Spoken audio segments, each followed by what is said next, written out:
Welcome to the Messianic Expectations, Acts 17, a series explaining the Messianic expectations behind Paul's witness in Thessalonians in Acts 17. This is historical, cultural look, and a look back at the Scriptures. So let's look at the 12-part series that this is a part of. In parts 1 through 6, we looked at Old Testament Scriptures that formed the basis of the Jews' understanding, both in Israel and in the diaspora. In part 7, we looked at Songs of Solomon, an intertestamental book written within the first century. We then look at Enoch. Enoch is hard to date because Enoch is a Jewish apocryphal book. It was written between 300 and 0 BCE. It has the visions of Enoch, a figure in Genesis, but it's apocryphal, so it's put back at that time. The original language is Aramaic, but the only copy they have is a 5th to 6th century CE Ethiopian text as a translation of a Greek intermediate text. So the text is a little fluid. It originated in Palestine, but it may have some Babylonian diasporal roots. The images are fantastic in some. There are fallen angels meeting with moral women, ghosts of dead giants roaming the earth, flights to heaven, bizarre visions about sheep and wild beasts. But what's important to the time is the images of the Son of Man as a messianic figure and the Ancient of Days. So first, let's look at the times and the setup that is occurring within the book. Now, it is clear that the book has several pieces. There's book 1 of the Watchers, book 2 of the Parables, book 3, book 4, 5, and 6. Our focus will be within book 1 and 2, so let me try to blow those up. In chapters 1 through 5 in book 1 of the Watchers, and Watchers you'll see again in our discussion of these scenes, it is perhaps heaven, it is perhaps heavenly angels, it is perhaps people on earth. The Essenes would say it is the army that is composed of both. And in the introduction, you have an oracle of judgment on those who have sinned, the watchers, the angels and men who are evil. And we will look inside of that because the Son of Man is introduced. In chapters 6 through 11 of the Book of the Watchers, you see the revolt of the heavenly watchers, angels, that leads to evil on earth as angels mate with human women. In 12 through 16, you have Enoch's heavenly commissioning, and in chapters 17 through 19, 20 through 36, as Enoch travels through the cosmos, and he sees things and places of divine judgment. Now, in book 2, he has a set of parables. In book 2, you have an introduction in 37, and we have parable 2, where we find information about the Son of Man in 45 through 57, and in 58 through 71, we really see parable 3. We will pick up some pieces there. The rest of it is a book of luminaries, dreams, Epistle of Enoch, the birth of Noah. And there are other Enoch books that are referenced, such as a second Enoch book and a book of giants. Sometimes these are called second Enoch and fourth. But our focus is really on the passages that deal with the Son of Man. That is referenced, the first ones are in Matthew 9:6, Mark 2:10, Luke 5:24, and John 1:51. But these are only some. There are many references. So let's dig into the focus in books 1, chapters 1 through 3, and in book 2. Let's start with Enoch 1:3b:6. My Holy One will go forth with his habitation, and the God of eternity will walk upon the earth. This is a very interesting statement, because to the Christian, it says Jesus, the God of eternity, walks upon earth upon Mount Sinai. He will appear from his camp. He will appear in the power of his might from the heavens of heavens. This is to see, as Jesus says, I am here to be, and he heals people, and there are miracles, signs and wonders. That's what happens. And all will be afraid, and the watchers will believe. Notice when the demons believe it is Jesus, he doesn't want them to speak. They're the evil. They will sing to the hidden things, and all the heights of the earth will shake, and trembling will get hold. Now notice some of the next. The mountain will be shaken, and fall will be scattered, and the lofty high mountains will be brought low, and they will melt as wax before a flame and fire and flame. Notice if you hear something like that from Handel's Messiah, you're hearing the right thing. The earth is torn asunder into a split crevice, and all that is on earth that is destroyed, and judgment will be upon the all. But to the righteous he will make peace, and upon the elect. Now the elect is a key piece of understanding in this text, in that the elect is the people who God has chosen. And you'll see that sort of elect inside of the questions of Christianity. Preservation, the peace and mercy will be given to them, and all will be of God, and he will approve them and bless them. He will take hold of them. He will help me, and a light will appear to them. And he will make peace. And he comes with myriads and with his holy ones. Now, when you see Thessalonians' description of Jesus' return, sometimes this is the image that comes back.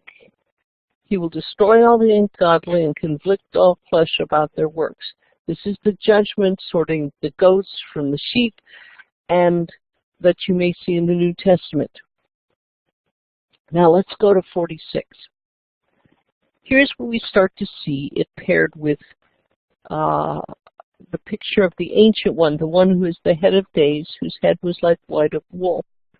And he was there whose countenance had an appearance of man, and his face with grace was just like a holy angel. There's again the Messiah. And I asked the angel who was with me, and showed all the hidden things concerning the Son, who he was, whence he was, and why he went with the head of days.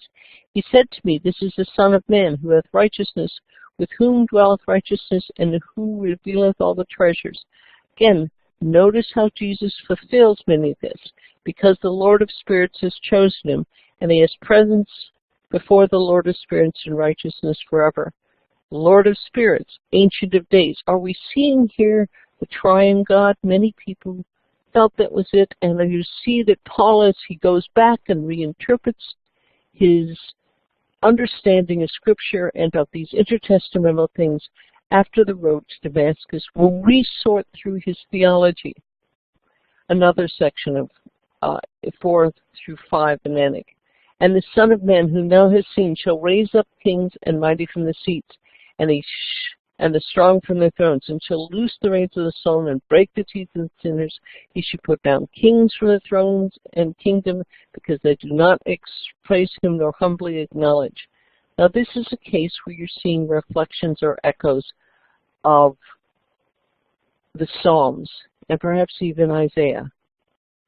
Now, we're coming back to the Son of Man, and we're going to compare that to Acts 55 through 56, where Stephen sees a vision. And in that hour, the Son is named in the presence of the Lord of spirits, and is named before the head of days. Again, Lord of spirits, head of days, maybe you see the Trinity there.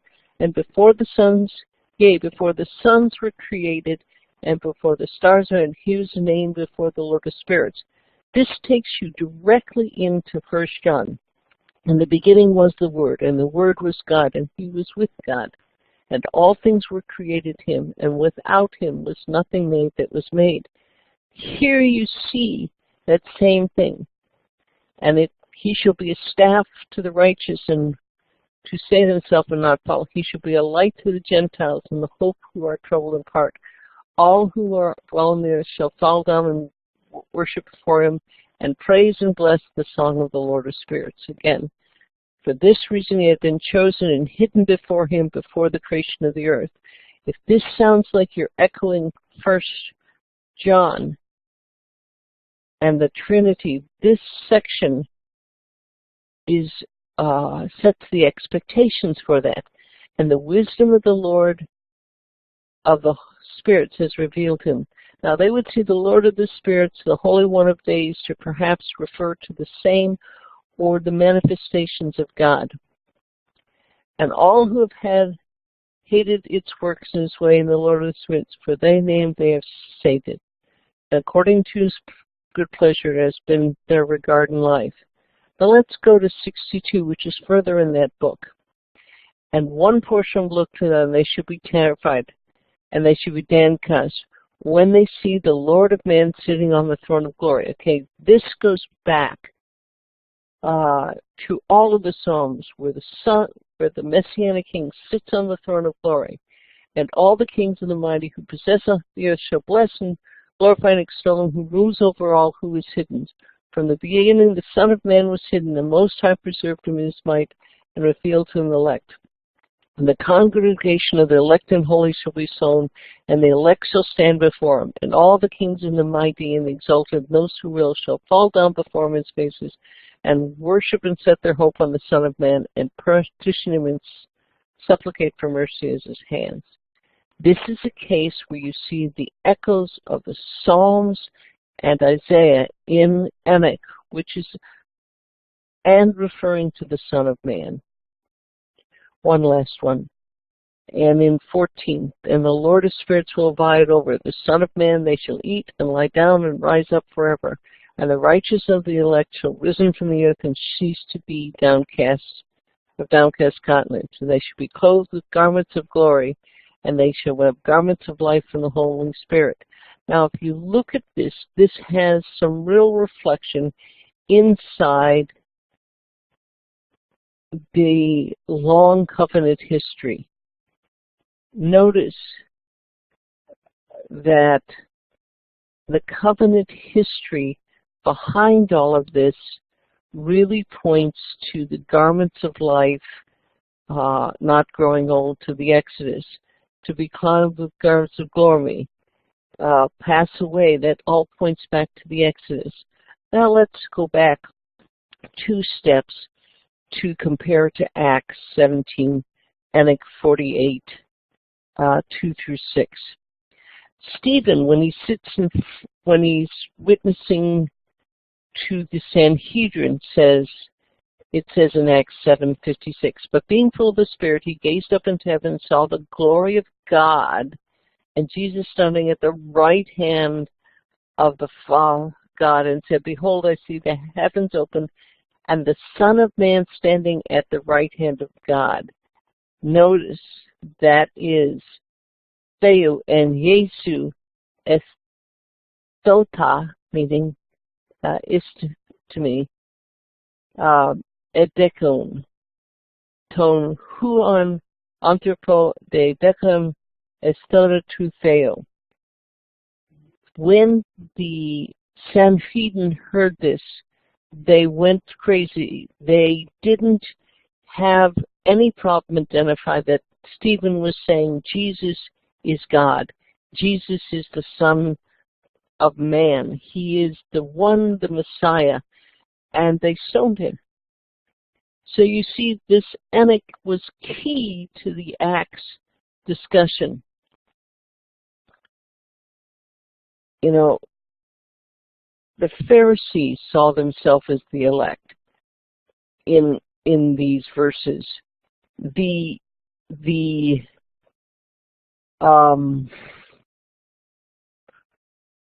Essenes saw themselves the elect. In this last section of Enoch 62:14, you see also the line of the shepherd that will abide over, and the Son of Man they shall eat and lie down. So you have the shepherd, David's shepherd, Messianic shepherd. You have the replaying of the echoes of the Exodus with no garments swaying out. You have no downcast countenance, and it's all being pointed to Jesus.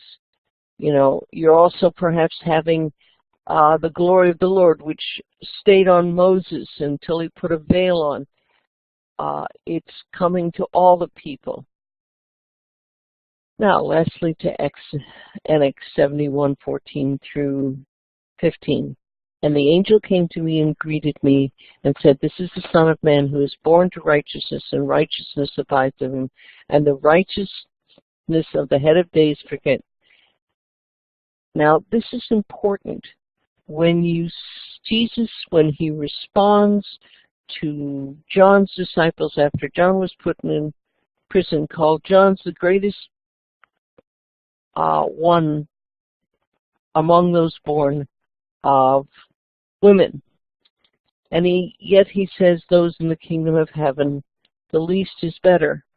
But he then goes to describe John, and he contrasts the Pharisees' and scribes' description of John and himself. He says, the Pharisees dismissed John as having a demon and other unrighteous, and Jesus as a glutton and drunkard.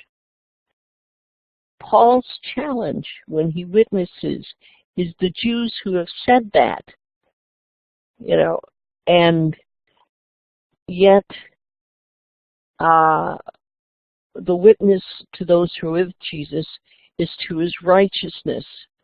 And Jesus said, "Behold, the Son of Man came in drinking." They said, "Behold, a gluttonous and a drunkard, a friend of tax gatherers and sinners. Yet wisdom is validated by her deeds," meaning these are unrighteous. He talked against the scribes and Pharisees for putting rules on, but not helping the poor and those who are struggling. Well, First Enoch is a tremendously rich book, but next we will go to describe how the Pharisees and Samaritans, which, you have two really strong groups there, had Messianic expectations.